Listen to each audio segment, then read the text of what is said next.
feeling a bit like Alice? Tumbling down the rabbit hole? Curiosity often leads to trouble. You take the blue pill. The story ends. You wake up in your bed and believe whatever you want to. You take the red pill. You stay in Wonderland. And I show you how deep the rabbit hole goes.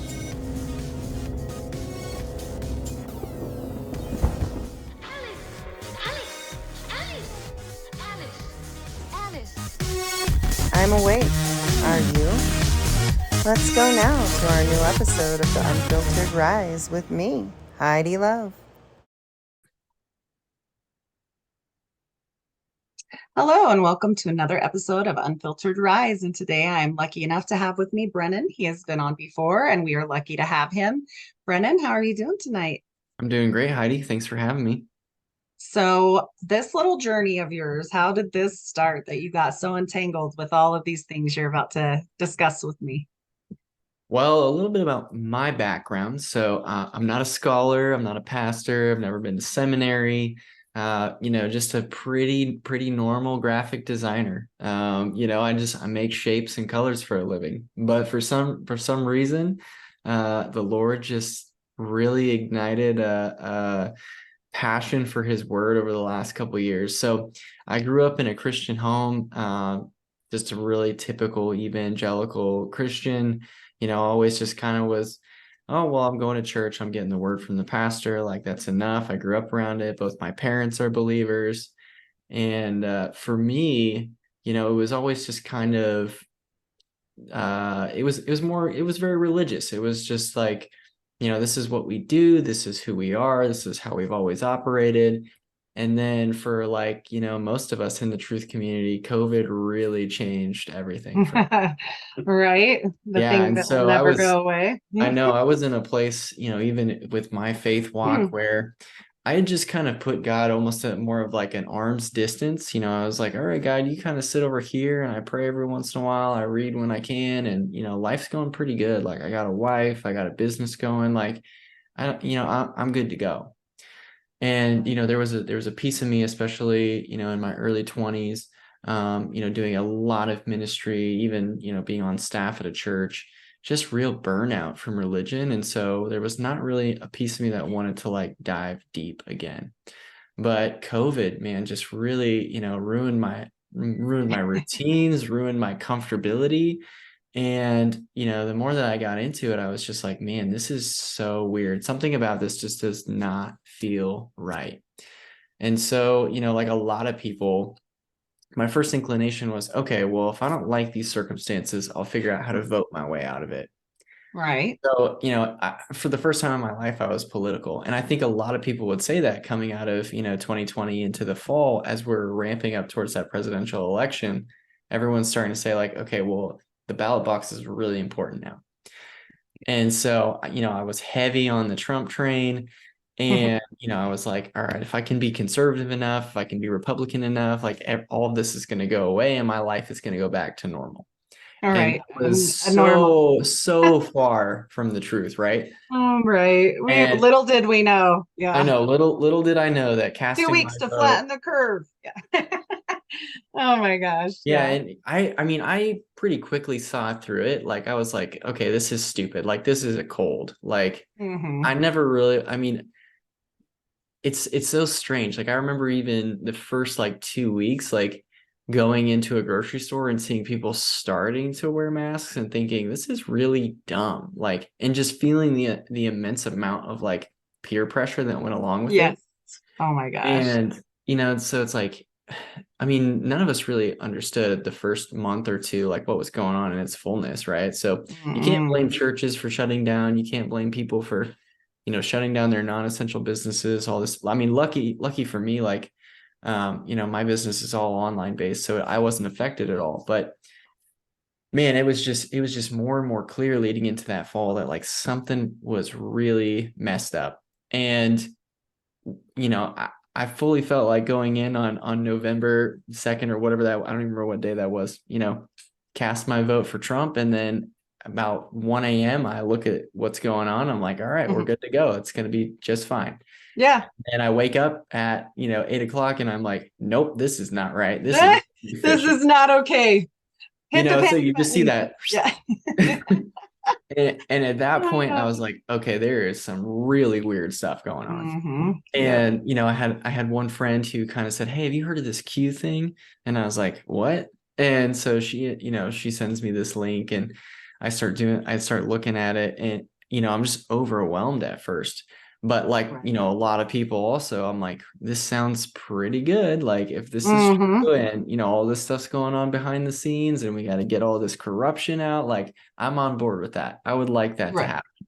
Right. And so, that was kind of really my wake up call to a lot of the things going on, whether it was human trafficking, whether it was just the level of, it's crazy to think that as someone who grew up in the church for 30 years, and then to really not even realize how far, Satanism or these Luciferians were willing to go, Oh like yeah. all the secret organizations. They're all in. Yeah. They're Man, all in. it was like just a month and a half of kind of shell shock, because your reality that you've built up in terms of like what it means to be a normal middle class American is completely shattered, and Mhm. everything is.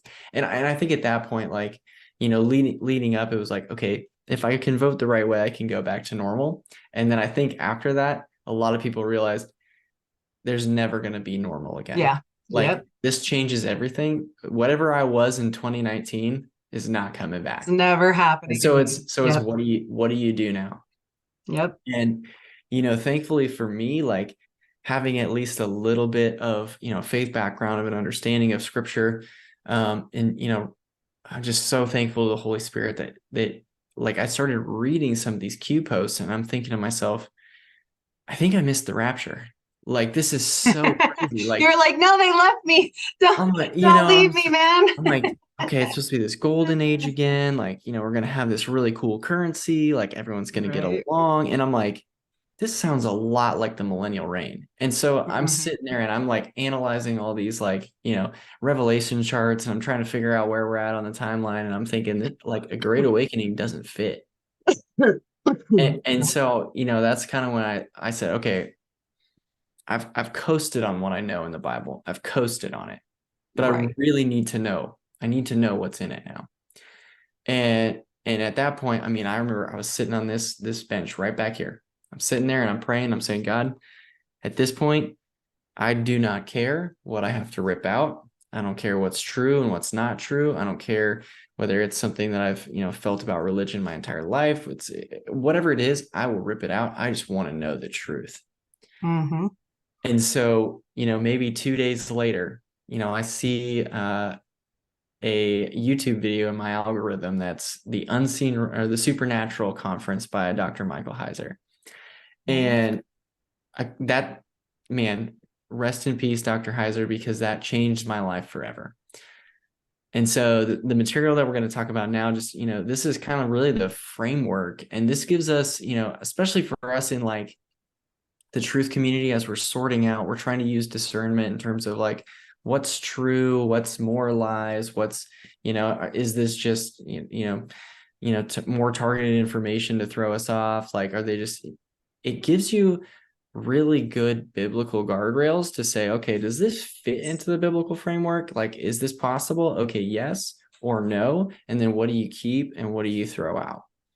And what And do you do so, with it all? yeah, Yeah. and it really, for the first time, understanding, the divine counsel, understanding an angelic view of Genesis 6, understanding the seed war, understanding giants in the Old Testament, understanding the origins of where we get the demons in the New Testament and today, and what it means to actually engage in spiritual warfare, especially according to Ephesians 12.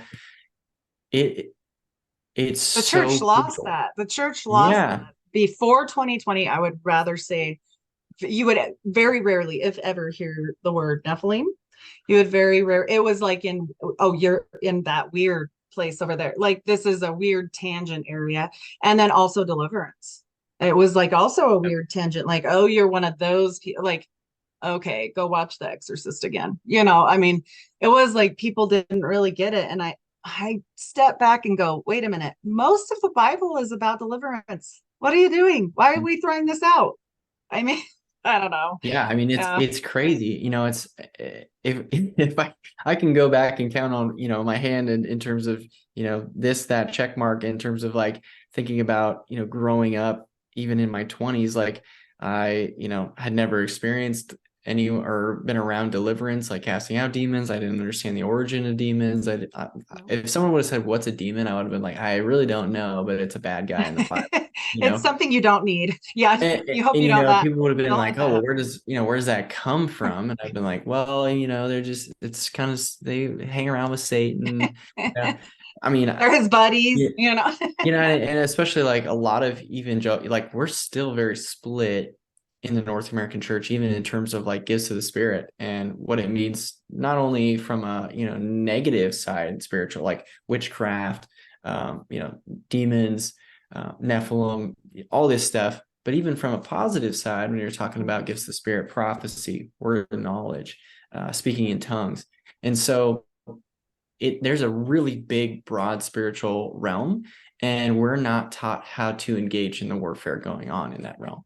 And what's Absolutely. sad is that spiritual realm is actually probably a lot more tangible and a lot more real than even the physical realm that we're experiencing. Yeah.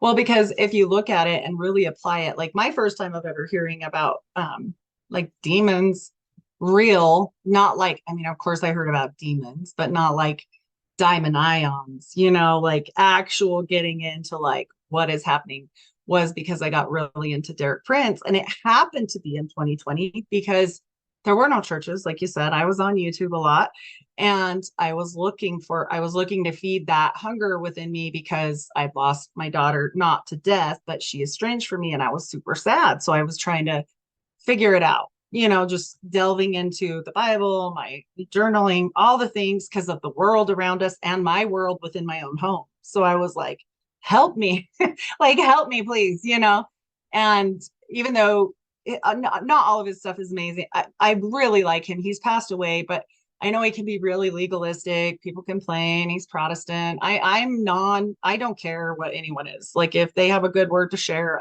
I will listen to it. I'm not I'm not sold to one thing. I'm just non-denominational. But I just felt like, oh, I'd never heard anybody talk about it like that. I'd never heard like even the word diamond ion, or I don't know, maybe it's demonion. I don't know exactly how that's supposed to be said, but either way, whatever. I'd never heard of it before in a church stance, because what happens when you go to people with this is they go, you shouldn't be talking about that. That's scary. And I'm like, no, I think we need to know about this stuff. I don't know Yeah, about for so I you. mean, ironically, the thing that really ignited this trail for me and made me feel like, wow, there's really something to this, and the thing that probably actually put that seminar in my algorithm was, as I was doing more research when it came to the politics, I stumbled across the WikiLeaks, and inside of one of HRC's emails was a staffer who said, "Hey, just so you know, we had somebody request access to the Nephilim burial ground." And I Oh. went, "Wait, what?" Like, I grew That's up in a in church political paper. Yeah. I grew up in church my entire life. I barely know what that word is. Mm-hmm. I know it's obscure. Yes. And these are supposed to be people who are operating under basically, an atheist, like not Right. biblical paradigm. But they're still So asking you're for telling access. me Yeah. that there's top secret documents that are alluding to a people group in the Bible That aren't like. supposed to exist. Yeah. Yeah, and so I was just like, what is going on here? And so when I started researching it, I kind of got a couple things here or there, and I mean, YouTube does a really good job of censoring a lot of stuff, Oh, right? yeah. So, Definitely. thankfully the Holy Spirit put that seminar in my algorithm, and I mean, it was a 6-hour seminar, and I'm dead serious. I started it at, I don't know, 1 or 2 in the afternoon. I watched it all the way through, all like Wow. 6 all And you were like, wait, I'm done? because Yeah. it was like my entire life, having someone go through and give you topical seminars where they just kind of give you a pep talk, or they just talk about life advice. You get this popcorn, like, you don't go verse by, I mean, a lot of churches do teach verse by verse, but I just wasn't at one. And so it was like all these little light bulbs that never talked to each other that I always had this hard time figuring out. I always felt like, man, the Bible's got to be bigger than this. God has got to be bigger than this. Like there's something that I'm missing. And then once I understood that angelic understanding of Genesis 6, it was like every light bulb connected to one another and everything went boom. And I was like, I get it. Right. I finally get it. And I was able to read it forward and backward as one congruent story. And it made sense for the first time. Not the missing pieces anymore. Yeah. Yeah. Yep, And it I was like, agree. okay, now I get it. And it was so cool to me because, I think especially, when you look at just everything that went on from the 50s, 60s, 70s, in the American, church movement of moving towards that prosperity gospel, is that you kind of become the center. And so I tell people that a lot of times what this does is in the West, we've made this human centric gospel in the sense that only the particular person matters. And the point of the gospel is only to be saved and go to heaven. That's the end goal. There's not really anything else at play, is that my salvation is the only thing on the line. Right. And if Or we're your really family, good and we or really your care family, about, and we're empathetic, Yeah. like, maybe we'll fulfill the Great Commission and we'll want to invite other people to be saved. But really, as long as I'm saved and I get to Right. spend eternity not in hell, I'm good to go. But Yep. this, That's like for the Derek first Prince. time, Yeah, he makes that joke. I felt so small, and Yeah. so small in the best way, because I saw this grand story. I saw a big, big God who wanted relationship with his people, and he was willing to say, hey, you can come be a part of this big story. And I was like, me? I don't really deserve that. Right. Yeah. You're But like, who? Me? Yeah. when you can grasp that and you can understand the bigness of the story, you can understand the gospel of the kingdom, that God's kingdom is coming back and we get to partake in that kingdom for eternity. It makes fulfilling the Great Commission a lot easier. Well, and it makes it personal. And I think the biggest thing too for me was like, okay, I was in a sadness or whatever, and we were talking beforehand about like our world problems, like silly things, and I felt like for the first time, like, oh, I've never prayed for like other people in other countries, or I've always said, oh, I'll pray for you, but like really prayed for someone that you had no gain for, not in your family, nothing to do with you, and start branching outside of yourself. And it gives you such blessings because it's like, oh, I prayed for this person and then they prayed back for me, or even if they didn't or whatever, if you help them, it's a weird thing to finally figure that out. And it was just odd to me to finally figure out like, okay, this has more than just me. This is about a lot of things. And so, yeah, Yeah, I it was makes, like that too. and I think when I it was interesting too, because I think I'd always kind of had this I don't want to say like sugar coated, but almost like protected or naive view of like depravity, right? So Right. you think about, man, I used to think, oh man, that dude got drunk on a Saturday, like he's bottom of the barrel, right? But when you can see the level of depravity that's going on a greater scale, like, oh, these people are selling their soul and they're running the world, the 1%. Yeah. You look at, these watchers who are coming down and taking wives and teaching forbidden knowledge, and you're like, it's a lot easier. It's a lot easier to love people where they're at. Well, and they don't even know what that is. Like, yeah, I and literally talk I to think, people yeah, about it's this. grasping that the bigness of the story, and you're realizing, even the guy who's shoplifting, to make ends meet for his family, like, not that it's okay. You want to encourage that person to repent and know Jesus, but you're like, yeah, you're not even really operating under a pretense of a full understanding of what's going on around you. And so I think that's, or like learning just yeah. to love people fully. Like my biggest lesson was, I always say, my husband's ex-wife, which I'm not going to get into the whole story because it's kind of big, but like when I finally learned that like you can love someone despite their faults, despite having disagreements, despite really big disagreements, despite hardships, despite anything, that you can say, you know what, God made them too.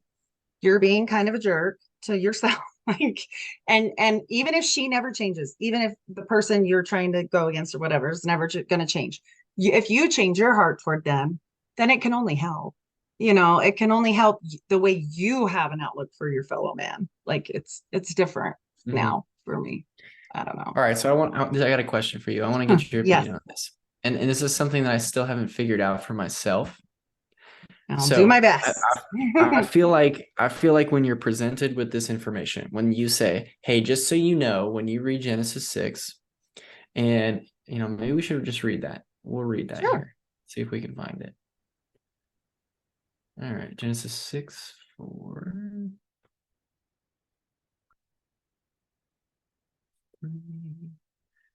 All right. Now it came about when mankind began to multiply on the face of the land, and daughters were born to them, that the sons of God saw that the daughters of mankind were beautiful, and they took wives for themselves, whomever they chose. Then the Lord said, "My spirit will not remain with man forever, because he is also flesh. Nevertheless, his days shall be 120 years. The Nephilim were on the earth in those days, and also afterward, when the sons of God came into the daughters of mankind, and they bore children to them. Those were the mighty men who were of old, men of renown." So when you present this to someone, you say, "Hey, you've probably read this countless times. Your pastor may have really read over this fast because he doesn't actually want to exegese it. Right. He just wants to exegese it." When you say those sons of God are actually angelic beings, which are a watcher class angel, which means that angels are mating with humans, making something that's not ordained by God. Right. You get two responses. I've gotten, two responses. One of them is, "Oh, wow, that makes so much sense. Now I get it." And it's like, I can see in real time all the light bulbs light up for them too. And I mean, they'll text me 3 days later, and they're like, "I've already started this book. I started that. Like, I'm on the hunt." Like, it just ignites a fire in them. Or the other side of that is just like complete. Okay, so that didn't happen, or that didn't happen.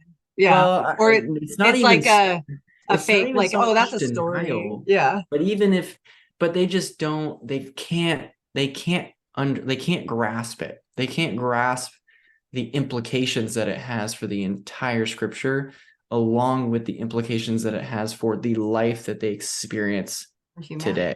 And I don't know if maybe that's it, is there's this cognitive dissonance where they don't want to give up their bubble, their comfort, like, because it wrecks your worldview. I think that for the most part, for me, like, this is like a joke, and I told you about this. In my family, I always kind of knew there were actually Nephilim, like whether or not they came here or whatever. Even as a young child, like my great grandma would always say, "Oh, it's because I'm part Nephilim that I couldn't have these babies and blah blah blah blah blah," because she had this Rh factor blood. Okay, and I didn't know what that meant.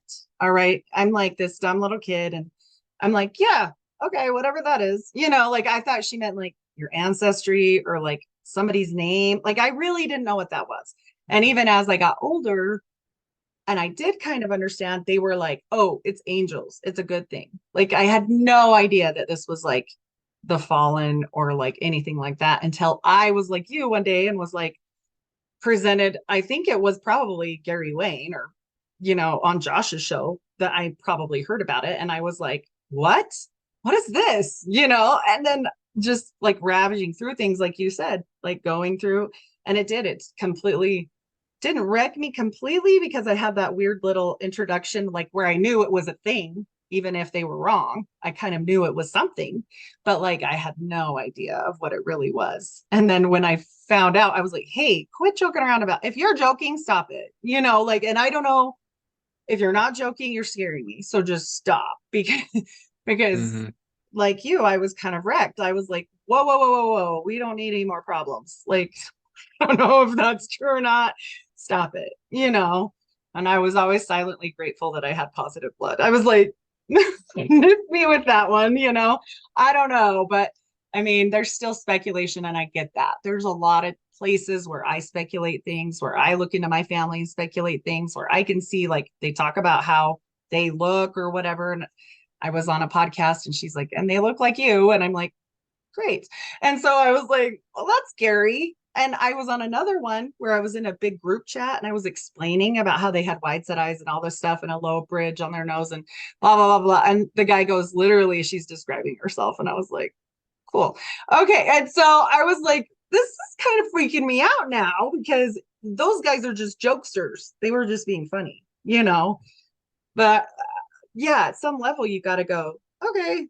Yeah, I think there's definitely Yeah, something that so is going on. One thing I think is really important that we, talk about is that this is not a new understanding. It's not like somebody in modern day basically deciphered this or said, oh, I've been given revelation by the Lord that this is now an angelic understanding and it fits perfectly in the text, right? So something that we talk about, back and forth when we chat is being context archaeologists. And so the writers are writing with a worldview, and then basically you have all this stuff that stacks on top of it, whether that be interpretation from church fathers, whether that be interpretation from seminaries, other pastors, commentaries, and, whether, you want to kind of, I don't want to say that like it tarnishes scripture because, the fact is that we still have all the root languages. Like it's just that sometimes I think that in, human hubris, we try to be too smart instead of just reading it for what it is. Just take the definition of the word. Yeah.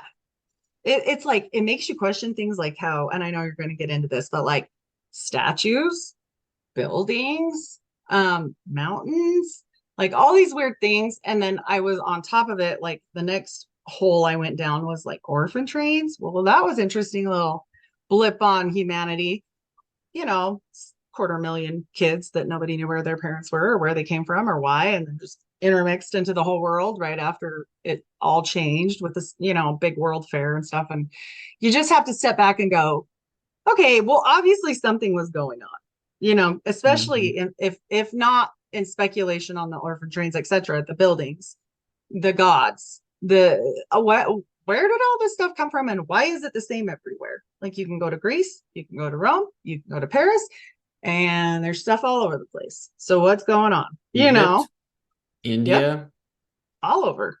You name it. And they just have different names. Yeah. Well, I mean, even, you look at the story of the flood, right? And so there's over 200 cultures that have the same story. Yep. And so why would we draw the line at that one story? Yep. When a lot of these, when you're talking about the other gods, right? You're talking about stories that sound really, really similar. Like, oh, why is Egypt telling the story of Ra, but, Rome is telling the story of Kronos or Saturn, And yep. so, and why are there statues of these things that are half human and half animals? So the thing that you kind of have to parse through is like, okay, well, which side of the story is the true story, right? And so I think that's what a lot of people have trouble with, and why a lot of people want to, dog on the Bible. They always want to say, why should we take the Bible? Like, why is their version correct? And it's like, well, because their version is the only one that's backed up by the true God.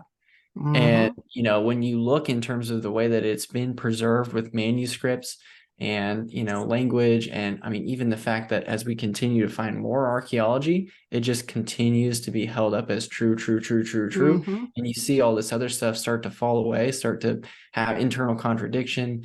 It's, and then you look at the narrative. Proof. Yeah. And then you line it up and you start to look at the way that, the different religions at the bottom line treat people, what it means, like I would say that the Bible is the only one that is so crazy that it has to be true. It's the You're only like, one. Where did they come up with this story? Every single other religion has some sort of striving or earning, right? Mm-hmm. So the Bible has a standard of behavior, God's Torah, God's law, But even if you follow that, well, guess what? You were born into sin. You can't earn your salvation. So no matter what I do, no matter what I strive for, the only thing that matters is God's grace. And that is like so backwards for every other religion, because we live in a social, all throughout history, it's what can I do to earn anything? Well, and it's a power grab. It's always a Right, power right. grab, It's because about, if they give it for free, yep, that's what Mormonism was for me. Like, okay, what was the next hoop, and what's the next hoop, and and it never ends, and you just have to keep going. And so, like, I don't think that Mormonism's the only person that does that. Like, they all do it, but like, how much control can we get here? How much can we get these people to do these things? yeah. And And they can't do there's that if it's free. gatekeeping. There's, Yeah. like quite literally paywalls. Like that's part of, Mhm. all these also have ascension. They have, divine knowledge that you have to strive, you have to earn. If you don't know enough, you can't ascend to the next level, right? Yeah. And yeah, it all comes back to that. So I'm just so thankful that we have a good God who gives grace. Yes. And that's a perfect segue into, breaking down, like, okay, we're talking about all these different gods and these different cultures, Right. but like what biblical base? So I think what we're going to do, just as we kind of like get into this section, is just kind of give you some of those like foothold pieces. Obviously we want to like encourage you as, the listener, to go back and double check everything. Don't be afraid to get into the interlinear yourself. People always ask me, especially, at church and things like that, they're like, what's your favorite version of the Bible? And I say, I don't have one. And they're really surprised. And I'm Right. like, well, because there's not a perfect English version, Right. and, Right. man, it's so crazy that even something at like copyright laws, like we don't realize the effect that has on the English translations. So a lot of times they can't even, print something unless it's like, 96 or 97% the same, right? So they Right. have to change around sentence structure, not because they want to change the meaning, but because they have to do that in order to have a printable thing via the law. So Mm. it's like, even the law is working backwards, when it's like, well, we should just be able to, like, continue. If Do it's a good it. Yeah. translation, just like keep putting it out. Yeah. Yeah. But And that's not how it works. Yeah. yeah, and Everything's so one of backwards. the core verses that we kind of hold on to when we're trying to establish the divine counsel, this is, a complex, very nuanced spiritual realm, is Psalm 82, which is, God has taken his place in the divine council. In the midst of the gods, he holds judgment. And so you're probably thinking to yourself, okay, I was told that as a Christian, I am a monotheist, and I probably have this kind of really narrow-minded view of, there's God, there's Jesus, there's the Holy Spirit, there's angels, and then there's Right. Satan and demons. Right. And so now I'm looking at this and I'm thinking, God's taken his place in the divine council. In the midst of the gods, he holds judgment. So wait, why is there a plural there, right? Mm-hmm. And so what we really need to do is we need to look in the interlinear and start to look at the definitions of words. So you'll find that word for God there is Elohim. And so a lot of times this gets kind of blurry because, just based off of the history of religion, like, people who are Jewish will call God Elohim or Adonai. Mm. And so it's taken on a name rather than a position. So Elohim, or like, God, big G, O-D, is not actually his name. And so if we look at the definition of Elohim, it's, it's a God, little g, or divine ruler or authority. Mm. So, God could be like divine king, like spiritual realm king. And so what's also tricky is that in the Hebrew language, Elohim is both singular and plural. So if you read Psalm 82 in the Greek, or I'm sorry, excuse me, in the Hebrew, you're going to see it says Elohim has taken his place in the divine council. In the midst of the Elohim, he holds judgment. And so you're going to start realizing, okay, I have a lot of things that I need to start dealing with Looking here. at. Yeah. Yeah. Yes. And so that, very much ties into then, when we're trying to establish, the divine council, what it does, what it is for. And, I think that we're kind of coming to this place where as this angelic understanding continues to pick up more steam, and, we're seeing it come back in the mainstream. I mean, you can go on TikTok and you'll probably see at least, 5, 6, 7 where, somebody's like, oh, did you know that the Nephilim came down because of fallen angels? And they're it's gaining almost more of like a popularity, right? And Right. what's sad to me is that, this, like I said, this is not new. Every single, whether it's church father or anyone who wrote the Bible had this understanding up until about 200 AD. And then that's when church fathers started to say, let's actually make it the sons of Seth. Or, this is conjecture, but maybe there were certain religions or, churches located in the Vatican who said, maybe we need to cover for these guys and we need to start covering up these entities and we need to start rebranding them. Right. Yeah. So, as we're pushing into this, we want to make sure that we're establishing everything from the word first and that we're not getting wonky TikTok theology. Right. Because Yeah, that's when you get wild stuff like, oh, dude, I think you're a Nephilim.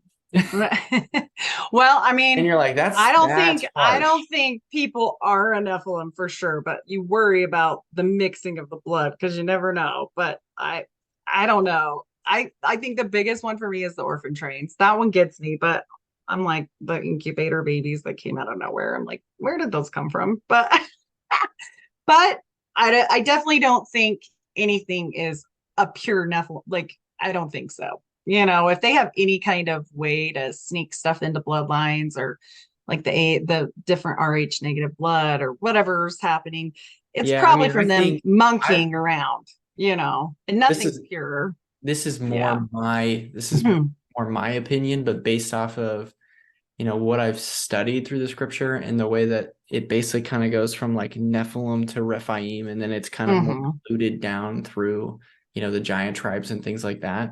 Right. I'm more of the understanding that to fall more in that Nephilim line, it has to be almost a direct angel to human, like 1-to-1, first gen, like very early on, like maybe first or second gen.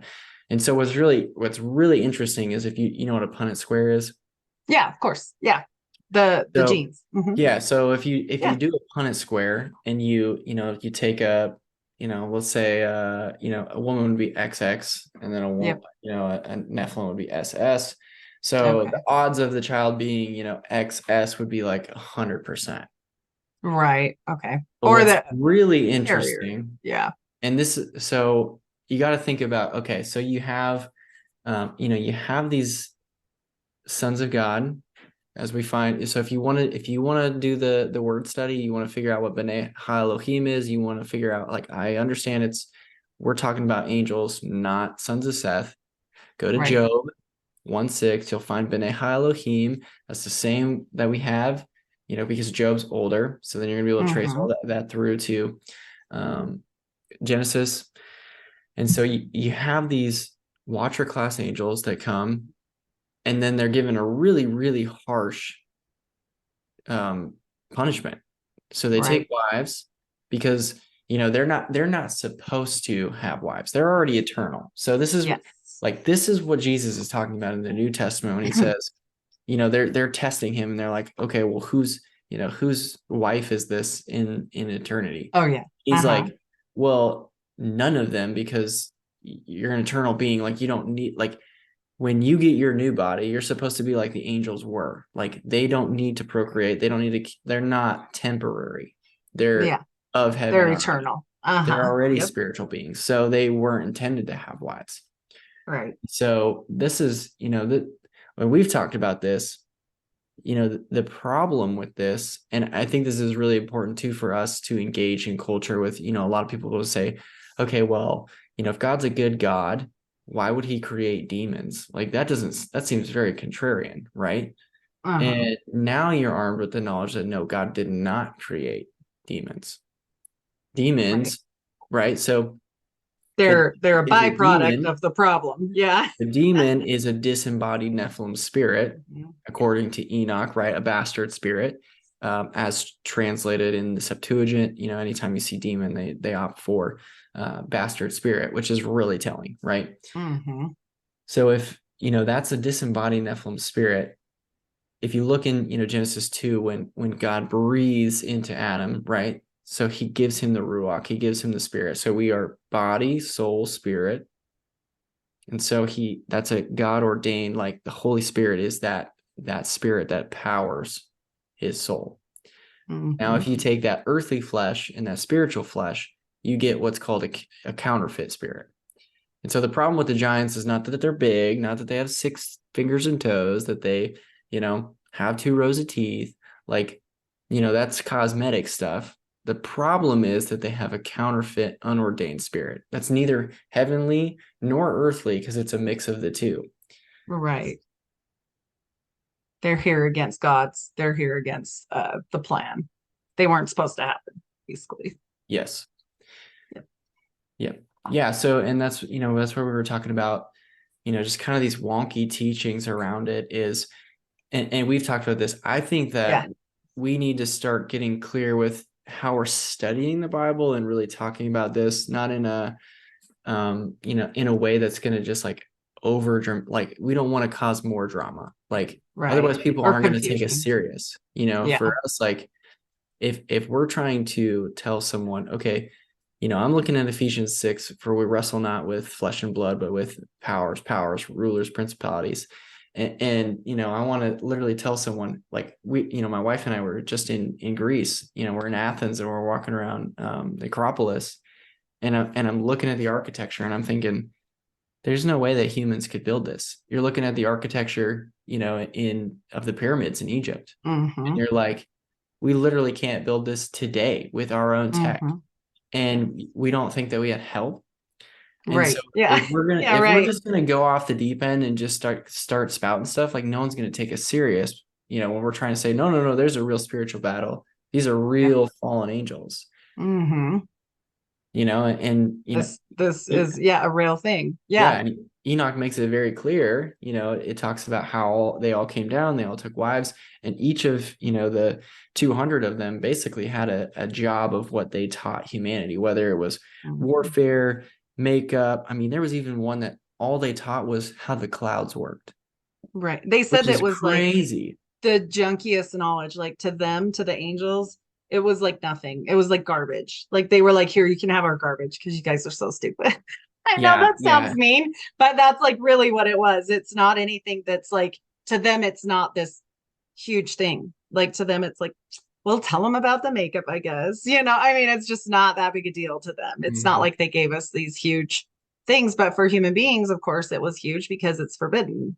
It wasn't something that was designed. And I don't mean forbidden. I mean, they call it forbidden knowledge, but that's because it just wasn't designed to be. I don't think it's like so secretive or special, like that we know how to put on eyeliner. It's really not that big a deal, but it just wasn't in the plan, basically. Yeah. Definitely.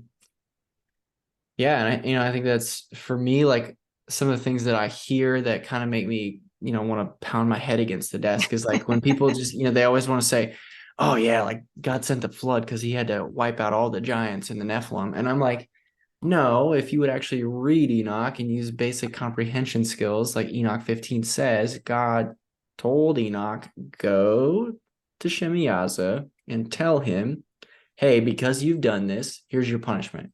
You get to go to Tartarus and you get to watch your kids kill each other.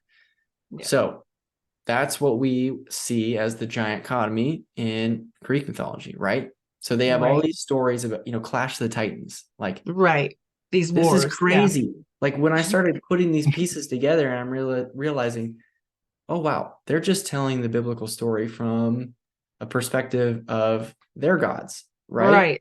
Yeah, what they saw or what they they're knew. Conveniently leaving out the fact that the God of the Israelites is the one who whooped their God's butt. Yeah. Because that's not good for the brand. No, definitely not. And so it just, I just wish we could get more congruent with our teaching around like, no, God sent, it's very clear in Genesis. God saw the wickedness of mankind and he sent the flood to start over.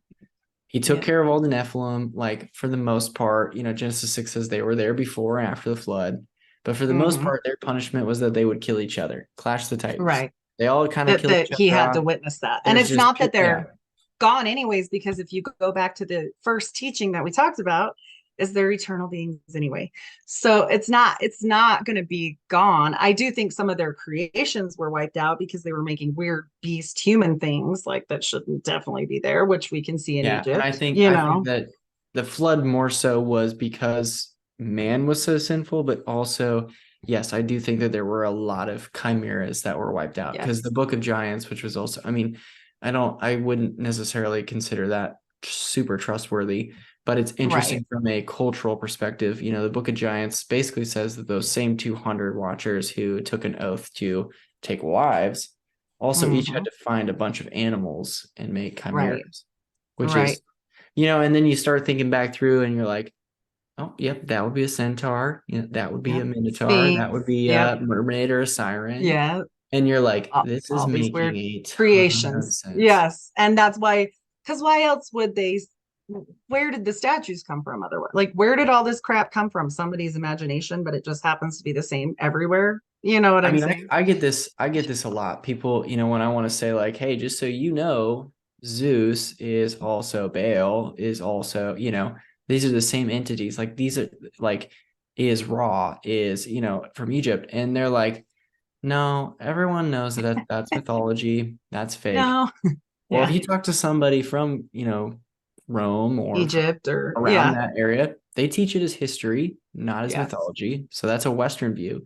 But also you have to think about, even just from your perspective, when you tell someone God's real, they say, God's not real, right? Yeah.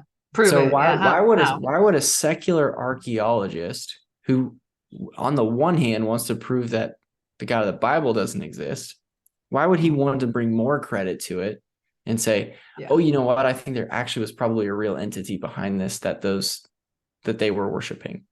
So is that idol or that statue empty? Yeah, it's, it's a representation of what they saw, though. But there's real spiritual entities that are interacting with these people. Yes. Like this is chronological snobbery to think that everyone back then that's a good word. I like it. Was so stupid that they were like, hey, let's build this statue of this Zeus guy because lightning bolts are cool. Like, come on. Like, oh, okay, that's the way it is. And yet they're building architecture and societies and probably using free energy through the ether. Oh, for sure they were. Like the Eiffel Tower, the Eiffel Tower alone, if you have any kind of brain cells and you know how electricity is created and or works, and you have ever seen any of the free energy drawings, then you can tell what it is. Like, I've been to it. It's very clear what that was for. And it gets hit by lightning every single every single one of these churches and cathedrals and even the pyramids themselves are just giant power conductors. Yep. Like think about and the organs, the big organs. If you're at the point where you're not that many generations removed from like, okay, my great grandpa was literally a watcher class angel who knew most of the secrets of heaven. Like, I got to imagine that pre-flood, like society was just crazy. Oh, for sure. And you can see it on all kinds of hieroglyphs or anything. It shows like tanks. Well, that's just it. And like electricity. Yeah. Like you look in light the Egyptian hieroglyphs and there's flying boats. I mean, they're all their stories about Ra's flying boats. Yes. Or his, even with, Indian mythology, like the Vakra or the little, the thing that they hold, that kind of looks like a trident. It was basically like a key that would power these like vehicles. Like they had flying machines. Yeah. And you should look up Elon Musk's like bedstand. For sure. I mean, if he's all with one of them, I'm sure there's some tech there, Well, and it's borrowed technology. It's hidden technology, and they bring it back when they want to. Period.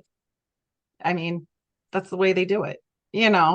It's always surprising to me how much. And then you get into these gods, and you're like, okay, then what what was this for? Like, what did this really represent, or who did this really represent, and why? And exactly what you said, if you go back to the Nephilim stories and you're like, oh, but they had special powers that we don't, and they can do things that we can't. And so of course it would look like a god to them over the weather or whatever. Maybe that was a real thing. Like I think it was, but Mhm. try and convince people of that. And then you go through and have now here in America, the whole reason why we don't have that is because of the World's Fairs, because they knocked out all of the leftover things where like you can go to another country and say, oh, hey, look, Eiffel Tower. Oh, hey, look, Greek statues. Oh, look, Pantheon. Like all these cool things, but we do not have that. How much of that do we have here? None. But yet they went through destroying all of it. And I Yeah, believe I mean, that's what they were doing. we've talked about this, just with your background with Mormonism. Like we've talked about, like, did Smith build that temple or did he find it? And swear I he think found it. I think he found it.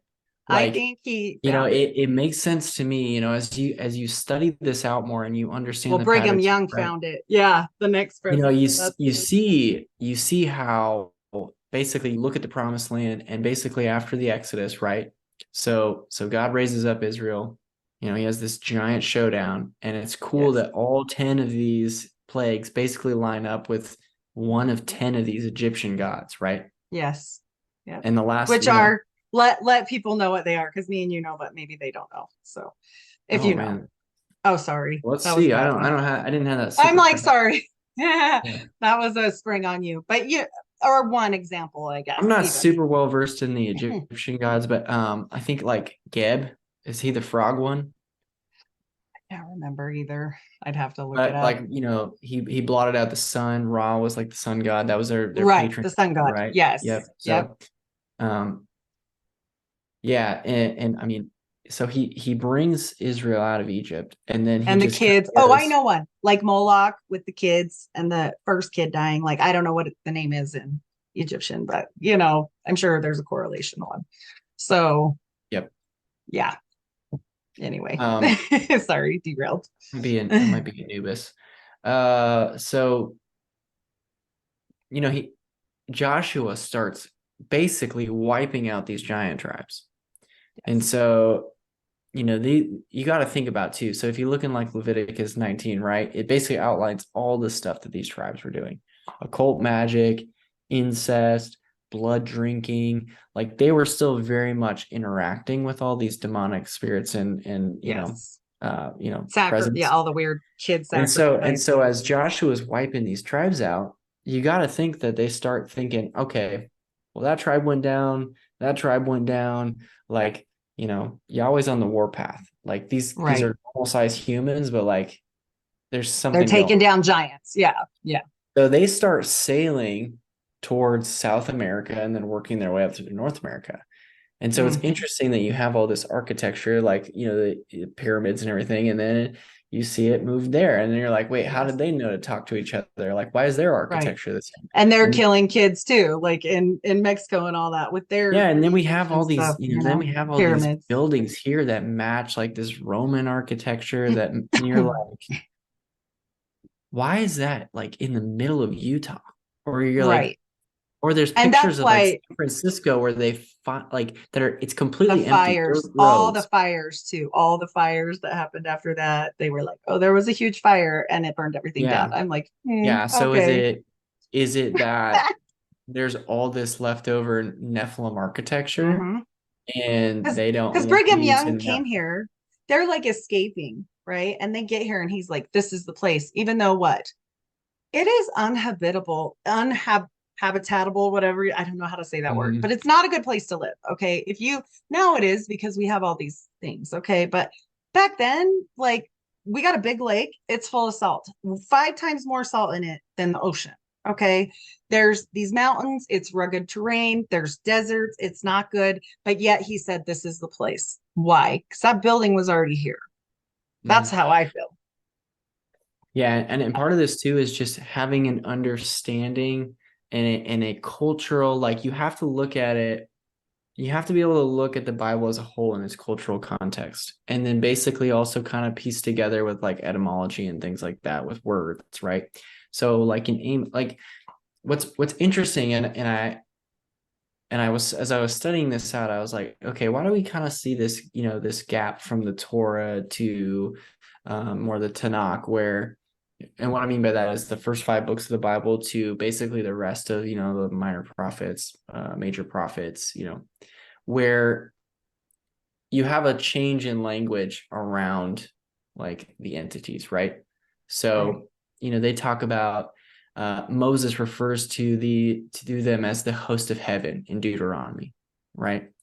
And so that's another big piece of this, is understanding kind of the legal authority and how things are structured. So Deuteronomy 32 basically alludes to, after the Tower of Babel, God confused the languages, split everybody into 70 different people groups, as outlined in Genesis 10 with the Table of Nations, and said, okay, well, if you don't want to follow me, you can be allocated each to a son of God.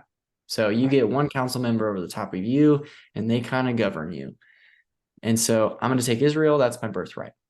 Right. And so, even through like the Old Testament, I noticed there's I think there's like a 430-year gap between the last of the Torah and then the start of the rest of the Old Testament.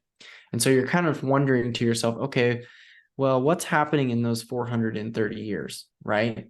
So if there is this stuff going on, you got to think that these, for 430 years, these entities are basically crafting their brand as a god and the people that are worshiping them. And so that's why it's really interesting that you start seeing, Baal, Moloch, Ashtoreth, Queen of Heaven, and then you can start to track it through. And then it's really nice that even in the New Testament, you can see that they're trying to connect those to the Old Testament gods as kind of a, because it's like, well, we speak a different language now. There's a different word for them, right? Right. But there's these little clues, especially in like Revelation.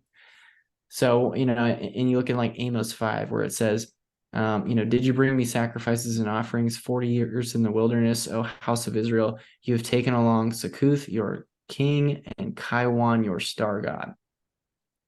And you're like, whoa, Kaiwan, your star god, right?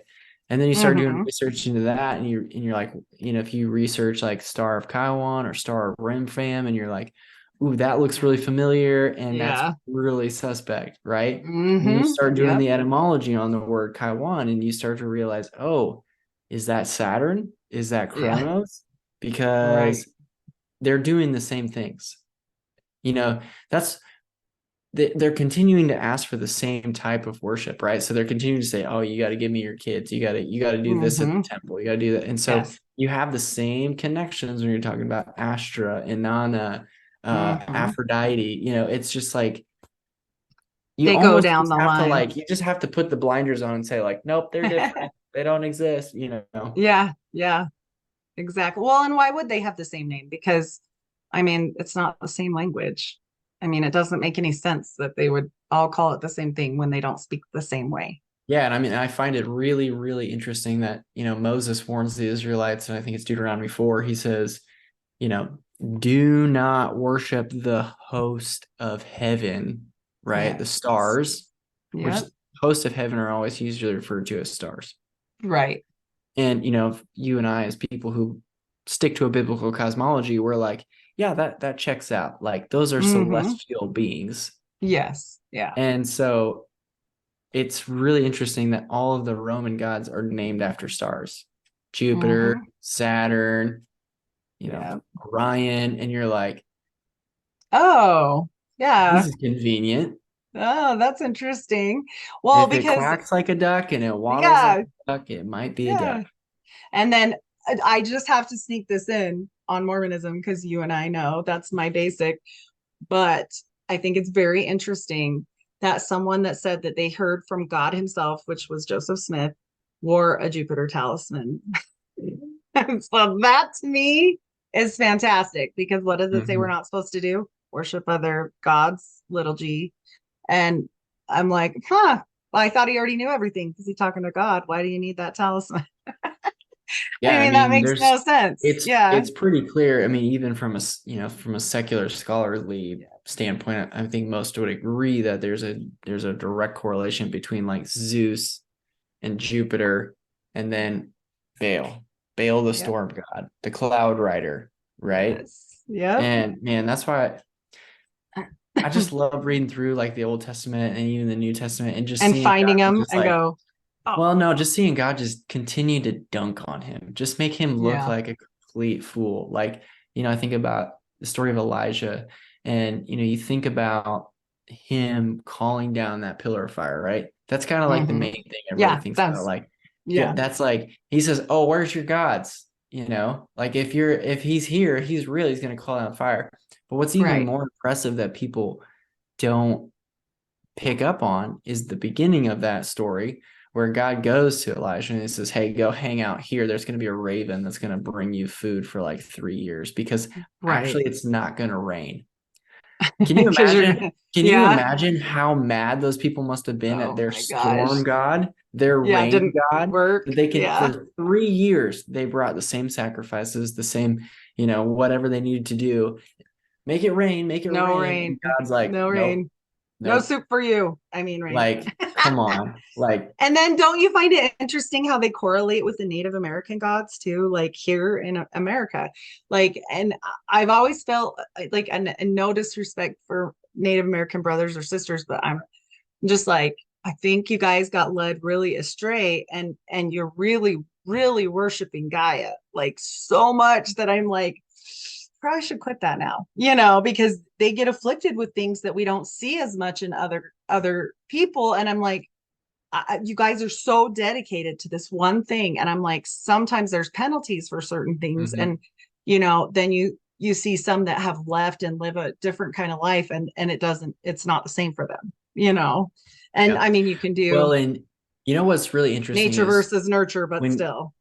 when you're allowed to go back, and well, not allowed, but when you do go back and you say, okay, if this is the worldview, right? If we're all under the same understanding, and you're reading through the New Testament, and I would highly recommend that you do with an angelic understanding, because you're going to see things that you never saw before, and there's going Yes. to be things that click for you, and one of those being, I went back so after my wife and I, we were in Greece, I was reading through how Paul handled being in Greece, how he handled being in Athens.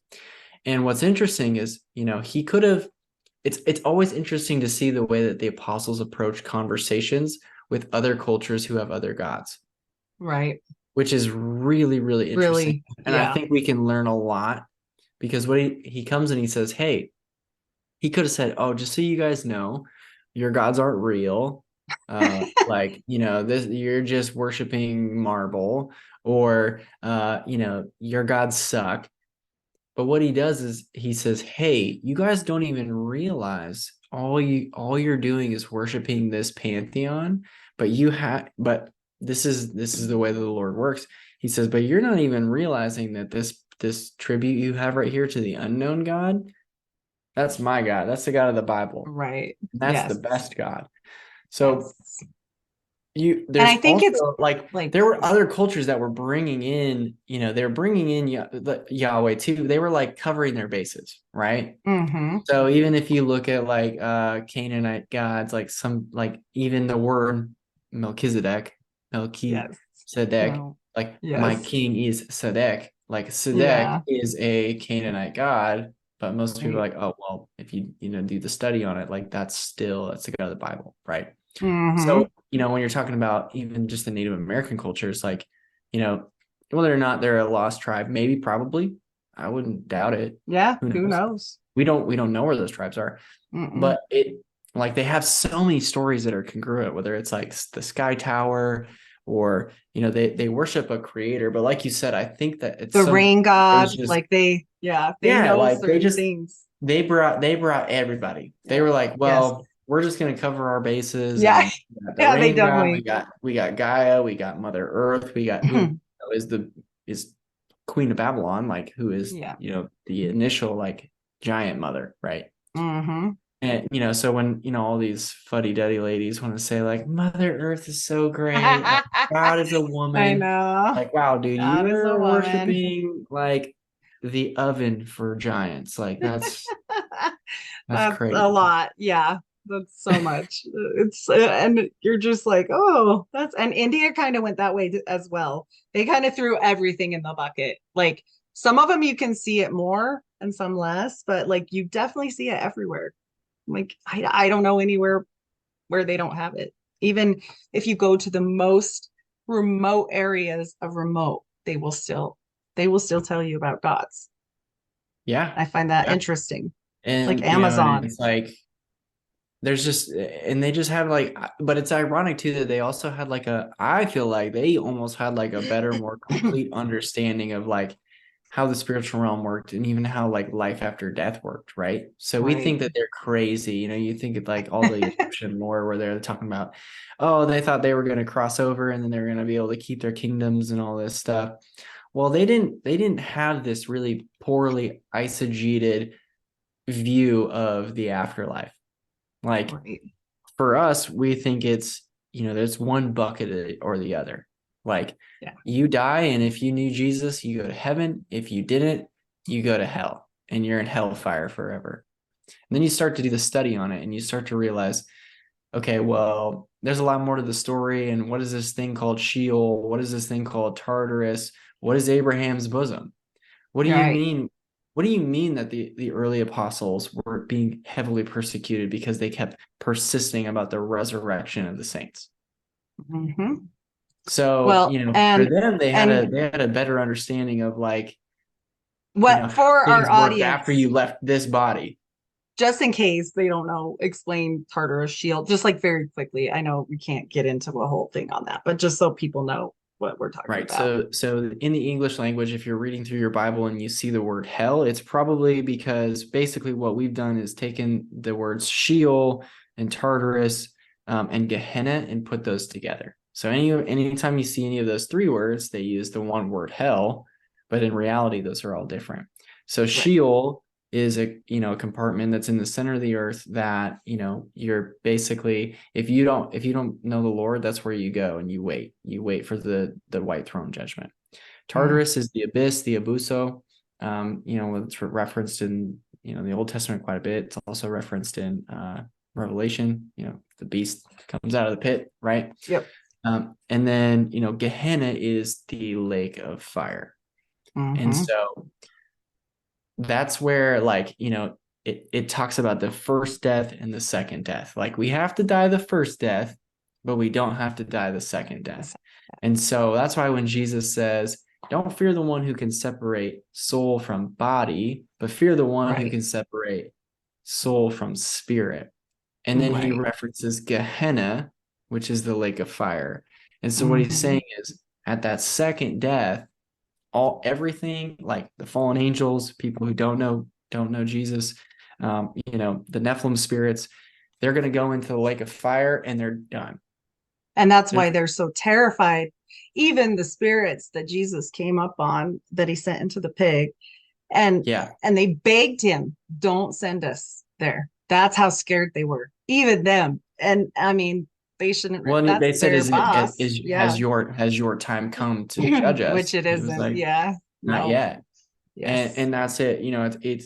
It's interesting when you start to get into these conversations, even in terms of eternal hellfire or annihilationism. And so for me, I've moved more into feeling like the scripture really talks about annihilationism, and you even start to think about, okay, well, if I have a relationship with the Lord and he gives me this new body and the kingdom comes down to the earth and the meek inherit the earth and we're just living Eden, and yet I'm told that I'm just supposed to be cool with people Yeah. like burning in agony forever beside me. Like that doesn't make sense. Yeah. Come on. It it does this. Whenever Oh, it we got gets some technical difficulties. See, anytime you get into the juicy topics, these are the things that the enemy does not want out. I'm back. Yes. Whenever we get really in it, and then it's like, nope, but I have backups now because I already know. There you So go. I'm back. All right. Sorry about that. No, you're good. Where did Wait, could I you not missed hear me or did it not? Sheol, Lake of Fire. You were telling me all that, and then it cut out. But we're good to just pick up wherever you were because I could go back. Just I'll cut this little part out. Okay. I don't really remember where I was at, but basically I was just talking about Oh, the judgments and the lake of fire and the spirit separating and all that. That's where we were ish. And then I lost you. is my slide still recorded even though you couldn't hear it, or did it Yes. not record? Yes, it should still Okay. be. Yeah, So well, then you can just cut it there. yeah, I'll just cut that part. Yeah. Basically what I said was you know, we're told like we're supposed to be okay with the fact that we're like living in the millennial reign, and then there's just an eternal hellfire of people, in eternal They don't want to torment go beside there. us. Yeah. Yeah, they don't Yeah. want to go. And so of course they're going to try, and that's why I feel AI and everything is so important to them because and I definitely feel it's angelic knowledge. And I don't know exactly what's going on with that, but I definitely know that they don't want to leave. They don't want the time to come. They don't want their time to be here. They're very scared to die, which is why Yeah, they I mean, want to. that's even, you think about just, CERN, and I mean, are they trying to open up a portal to Right. hell or Sheol, or even Or restart are it they again. looking, you think about the king in the Old Testament who asked God, like, hey, if I go do this thing, will I die? And he says, yeah, if you do that, you'll die, because he knows you make Yeah. this decision, this will happen, right? Right. So is CERN, are they looking for a timeline where they can win? Right. Well, guess what? It Or doesn't exist, but yeah, you keep trying. they can just keep confusing everything. That's why our calendar doesn't match. That's why we don't know about the gods. That's why Yeah. we And I mean, don't that's know about another this stuff. reason, you think about, so, what's, one key thing, when it comes to the way that the Lord operates is the Sabbath and resting. Yep. And the way the calendar doesn't work, or work, like the way It the way doesn't that work. they switched Yeah. it, added months, like we don't really even know where it's No. hard to keep the real feasts and festivals. And that's Yeah. why he put the sun and the moon and the stars as times and seasons. And And they're I all mean, confused because there's now they some can do people weather who are mod. way, way, way, way, way, way, way smarter than me, who are trying to figure out where we're actually at. And even they're having a hard time, because they're like, it all hinges on like when the sun goes in and out of this portal. And it's like, I don't know when it goes in or out. Like, Right. You don't know anymore because even my mom, she's really a like outdoorsy person and she's always like, this shouldn't be happening. She'll call me and and she's not really like I am. She's more mainstreamy. And she'll say things like, you know, that the flowers did this today, or she noticed these little weird things that I would never notice, or about ducks and geese and things. She watches things and she's a very nature human. And I'm like, no, I didn't know that. And she'll tell me, or this is the wrong time for the, or whatever. And I'm like, and then I'll go down a rabbit hole. And yeah, because that's who I am. But she just will say these things. And I'm like, yeah, that's well, and weird. that's another reason all these things start tying into each other. So like one of the big things when we're trying to establish an angelic understanding and really like get people awake to the reality of the spiritual realm is Enoch's a really key book for that. Yes. And there's so much stuff in Enoch, whether you're talking about the front half of it, which is the Book of the Watchers, which basically outlines like, here's who did these things, here's the punishment, here's the ramifications, here's why we're experiencing, Satan and the effect that we are. Then you have the tour of creation in the middle, which gives a lot of insight into Sheol, Tartarus, Abraham's bosom, the New Jerusalem. That's where Jesus gets the, basically the idea of, in my Father's house, there's many rooms, because Enoch saw it, right? And then even the book of parables at the end, which was added by probably the Essenes. But, it talks But about. I want to tell people that are going to automatically tune out this because of that book is they have found Dead Sea Scrolls to support many of the books that were taken out of canon. And King James originally had many more books in the Bible and they were taken out later, not by King James. So if you actually believe in that, you've got to open your eyes a little. Well, and as I was gonna land the plane there, you basically come around to the fact of there's a woman by the name of Rachel Elazar, who's like the foremost like Jewish scholar on the Dead Sea Scrolls, like at the Hebrew University, like in Israel. Right. And she's basically come to the conclusion that the reason why the first century rabbis did not want Enoch and Jubilees included in their canon was because, one, it gave a lot of insight into the priesthood or the identity of Jesus, the Son of Man. And then two, it used a 364-day calendar. Yeah. Yeah. They want everything confused all the time. Yep. Because if we're confused all the time, it's easier to play little tricks on us. You know, I mean, they can do a lot of things, and especially with weather modification and different stuff like that. But also, I always tell people the one thing that they say they cannot screw with, like literally, and I don't know how you feel about this, is how the stars align. So whenever they're talking about revelation and different things like that, I'm always like, okay, maybe we have to look, you know, at that and see what is really going on there. So yeah, I mean, that's the importance of that time clock, right? You know, there's where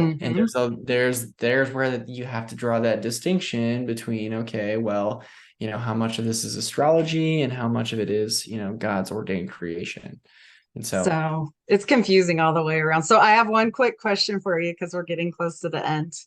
So do you think that there are still Nephilim that didn't, I know there's Nephilim spirits, but do you think any of them fully made it? Like, you think that they're underground? Like to today?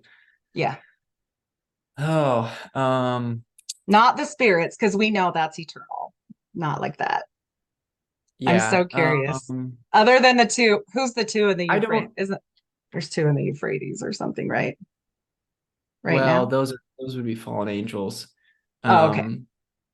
And so that's where it gets blurry when we're talking about trying to really draw distinctions. And so I think angels as well. Yeah. Yeah. And so, you know, I think that there's still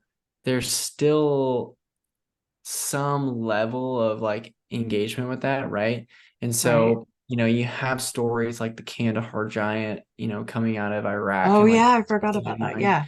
So, but then it's like, well, I don't think that that's a Nephilim, right? I think that would be what's considered either a Rephaim or, you know, an Amorite or something out of that giant tribe, like, you know, that type of thing, right? And so what we've talked about is, you know, again, the problem being the counterfeit spirit. I don't know at what point that flips on or off. So, but the other part of it is, I think that they have to be careful, because in order to get a Nephilim, you have to have some sort of level of angelic interaction, right? Right. I wonder if they still are, messing with that. That's what I'm saying is, I think that these angels, they know if you mess around with a human, you're going to Tartarus. No one's going to stand up. Like, it's very clear from Enoch. They say, "Yep, I saw what happened to them. I'm not going to do that." Right. So I think that there has to be some level of, okay, and this is crazy because we were talking about that Punnett square, right? Right. So let's, you know, we said we have SS here, and we have X, you know, XX here, and then we have XS, XS, XS, right? Now, think about this. And so when you're talking about trying to get to Revelation, either the second beast, which is the false prophet, right? And it talks about who that false prophet is.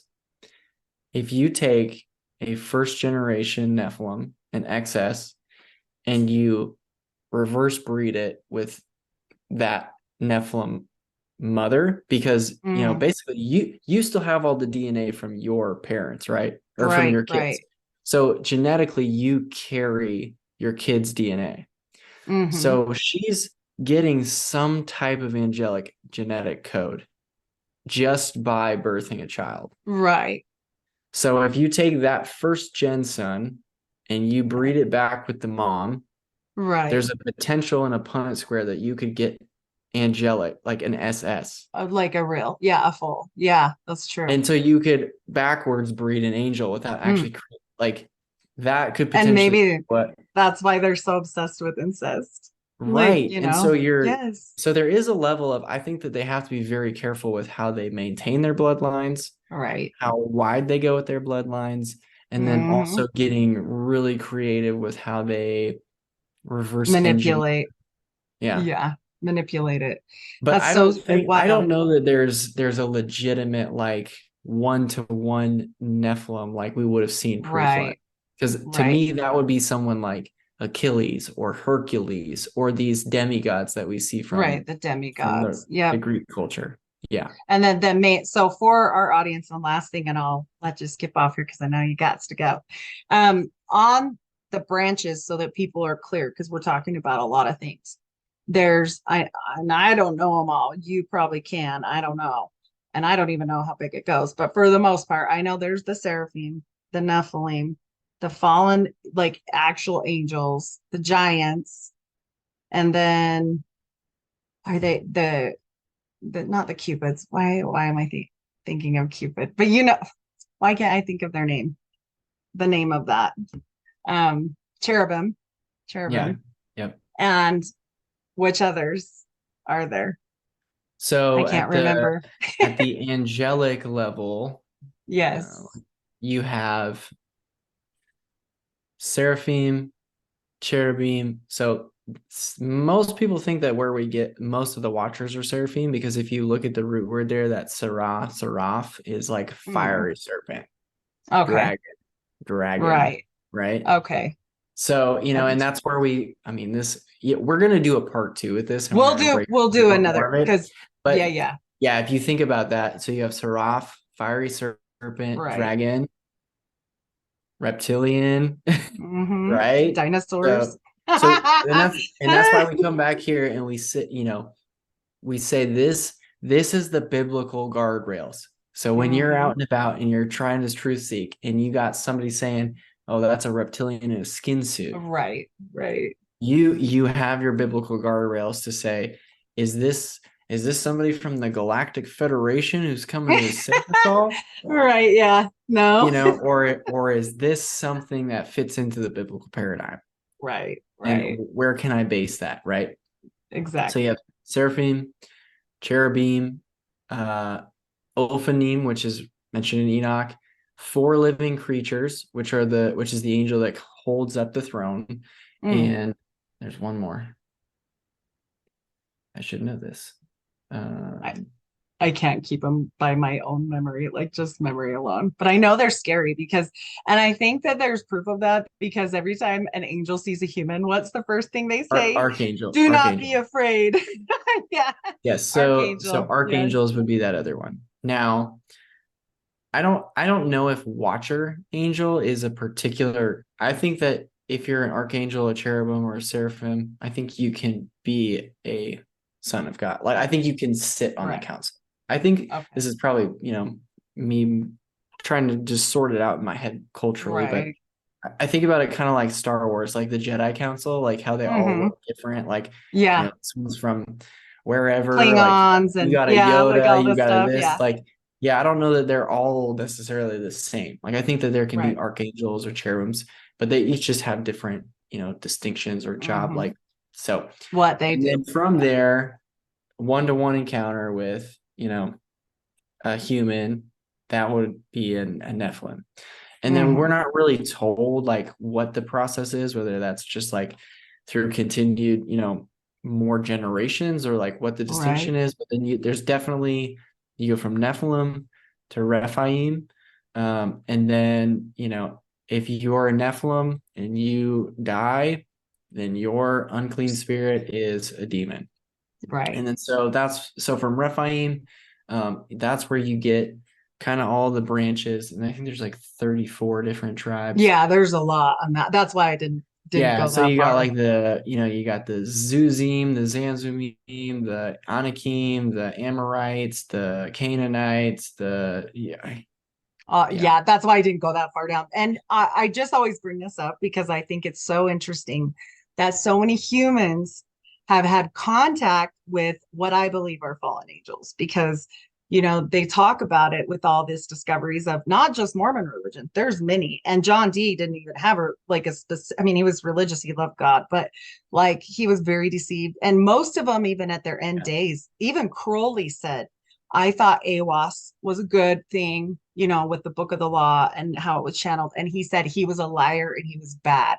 later. And that's from like one of the most evil people like ever. And he even said he was bad. So I'm like, if you entertain an angel in this life and they tell you to channel a book, I would run. I would run so far away. Like, it is the worst idea ever, because there's been a lot of religions that have come out of it, and they usually require like sexual stuff, or like putting polygamy into it, like that becomes sexual stuff, Yeah. like all these different weird things. So I just Yeah, warn and I mean, people of that. Yes. if you're actually interacting with like a legit angel, like they're not going to tell you to do anything No. that will contradict scripture. Well, and John D even said like he would beg them, like, I don't have enough money to finish this. And they were like, so like they were super rude. He's like, oh, well, Yeah. my house is going to be pillaged and my wife's going to be raped. And they were like, not our problem. Like, they super didn't care about him. I mean, you can tell a difference. I feel like, you know, you would be able to tell. I don't think it would come to a person without them really delving into some weird, like Enochian workings, okay, Mhm. like Babylon workings, stuff like that. You shouldn't do it. Yeah. But we see stuff all the time. So No, I just, I'm excited to get into the second yeah, half of this, because this yes. part, you know, we talk about wanting we jumped to in. know Yeah. know Yeah. the enemy. And I Yes. think this part, you know, we can sometimes hyper focus on Nephilim and giants and aliens and all this stuff. But Right. the second part, we get into, man, just all the good stuff in the unseen realm, whether it's, Yes. you know, the priesthood, the New Jerusalem, like, yeah, How it ties together for yeah, the working of God. Like, not just because this is, I mean, of course it's interesting. Great. You know, like, and I mean, I'd love to get people involved to just read the book so that it's interesting, but there's more to this than that. It has a purpose. So sure. I am so grateful that you came out and helped me with this today, because this is big and we could go on and on and on forever. We've got to cut it at some point, because me and Brennan could do this all day. We have before. We have, And it's fun, you know, it is fun, but you know, it also serves a purpose. And so yeah. That's what I'm trying to get people to. Like, let's get to that point. Yeah, and I mean, that would kind of be my closing thought, is just, you know, yes, this stuff, while it can feel fun to dive into, man, there's a point where when you really start to understand it, you start to see it spill into real life, and you realize that God is preparing you to engage in spiritual warfare. And I mean, I can even say this for myself. In the last 6 weeks, I just feel like God's like, hey, remember that 3 years that I kind of took that hyper training course? Oh my Yeah, gosh. now you got to get your hands dirty a little bit.